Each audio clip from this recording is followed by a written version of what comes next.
기아 타이거즈가 지난주 LG 트윈스와 하나 이글스를 상대로 한 홈 6연전 경기에서 2연속 위닝 시리즈를 가져왔습니다. 지난주 기아 타이거즈의 경기 결과는 4승 2패로 현재 2위와의 격차는 2경기 차이가 나는 상황입니다. 최근 중심 타선의 활약으로 좋은 경기력을 펼치며 1위 자리를 지키고 있습니다. 지난주 경기에서도 김도영, 최영우, 나성범으로 이어지는 중심 타선이 폭발하면서 승리를 견인했습니다. 토요일 우천 취소로 인해 기아는 일요일에 2경기를 치르는 더블헤더를 진행했습니다. 더블헤더 1차전에서 4회 말 타석에 나선 김도영은 하나 선발 류현진을 상대로 솔로 홈런을 기록했습니다. 이번 시즌 20번째 홈런이 터지면서 김도영은 KBO 통산 20홈런 20도루 클럽에 가입했습니다. 뒤이어 최영우가 투런 홈런을 쳤고 5회 말에 나성범이 동점 3점 홈런을 쳐냈습니다. 하지만 이번 시즌 기아의 최대 약점으로 꼽히던 실책이 결정적인 상황에 나오면서 하나의 더블헤더 1차전을 내주고 말았습니다. 더블헤더 2차전 경기에서 기아는 대체 선발 임기영을,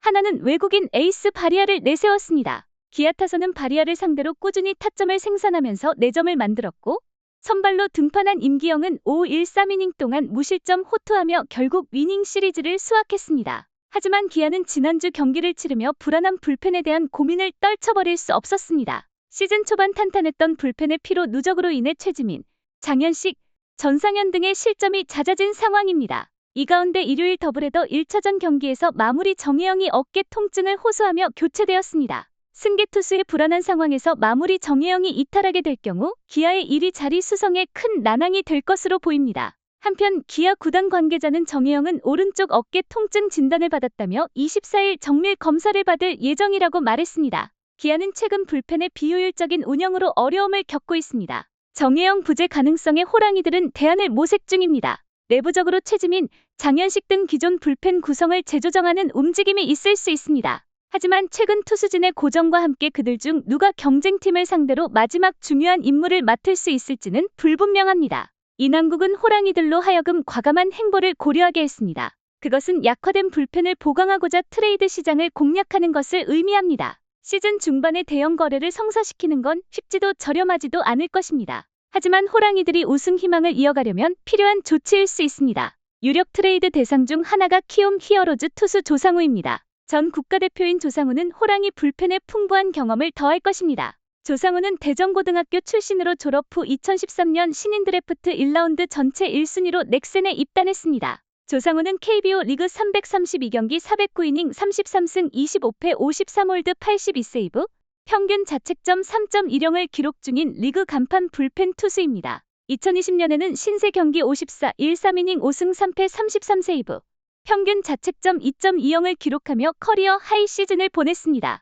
2021년에도 좋은 활약을 보여준 조상우는 시즌 종료 후 사회 복무요원으로 병역의 의무를 다했습니다. 지난해 12월 군 복무를 마치고 돌아온 조상우는 체중이 많이 감량된 모습으로 등장해 모두를 깜짝 놀라게 했습니다. 그만큼 군 복무 기간에도 운동을 게을리하지 않고 복귀를 준비했습니다. 최선을 다해 복귀를 준비했음에도 시즌 초반에는 군 복무로 인한 공백을 절실히 느낄 수밖에 없었습니다. 4월까지는 성적이 16경기 14이닝 1패 3홀드, 평균 자책점 5.14를 기록하는 데 그쳤습니다. 그렇지만 이후 조상우는 페이스가 점점 올라오기 시작했습니다. 5월에는 12경기 11이닝 4홀드, 평균 자책점 3.27을 기록했고 6월에는 5경기 4-1-3이닝 1홀드, 평균 자책점 0.00으로 완벽한 모습을 보여주고 있습니다. 키움 홍원기 감독은 지난 15일 조상우를 마무리 투수로 기용하겠다고 밝혔습니다. 다시 마무리 투수를 맡게 된 조상우는 몸 상태나 페이스는 시즌 초반보다 많이 좋아졌다며 계속 페이스를 끌어올리고 있다.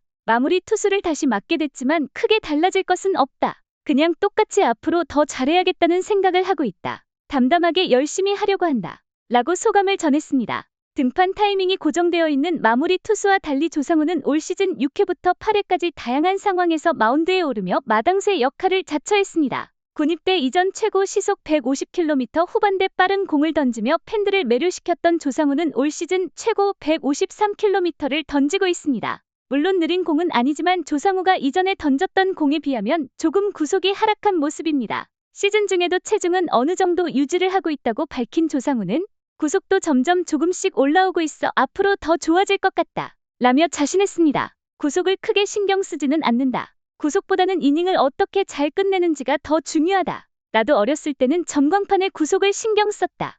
물론 22살 때는 그랬던 것 같다. 이제는 공이 빠르다고 이닝을 잘 맞고 느리다고 못 막는 것이 아니라는 것을 깨달았다. 구속보다는 경기 운영에 더 신경을 쓰고 있다. 라고 강조했습니다. 하지만 그를 영입하려면 비용이 듭니다. 히어로즈는 호랑이에게 큰 자산을 요구할 것입니다. 양 구단 간 협상이 진행 중인 것으로 알려졌으나 합의점 도출은 쉽지 않을 수 있습니다. 일부 전문가들은 조상우 같은 투수를 얻기 위해 호랑이들은 유망주 윤도현과 1라운드 지명권으로 구성된 패키지를 제시해야 할 것이라고 봅니다. 윤도현은 조직의 최고 유망주 중 하나로 어떤 잠재적 거래에서도 키움의 관심사가 주요 변수로 작용할 것입니다. 단기 성과를 위해 미래의 재능을 포기하는 건 항상 위험합니다. 그러나 호랑이들은 우승 희망을 지키고자 모험을 감행해야 한다고 여길 수도 있습니다. 하지만 모두가 즉각적인 해결책을 위해 미래를 저당 잡힐 준비가 되어 있지는 않습니다. 일부 팬들은 트레이드의 불확실성과 드래프트를 통한 육성의 중요성을 고려할 때 호랑이들이 신중해야 한다고 봅니다. 그들은 무분별한 행동이 최고의 유망주를 낳는다고 믿습니다. 상황이 아무리 절박해도 장기적 후회를 부르는 결정은 피해야 합니다.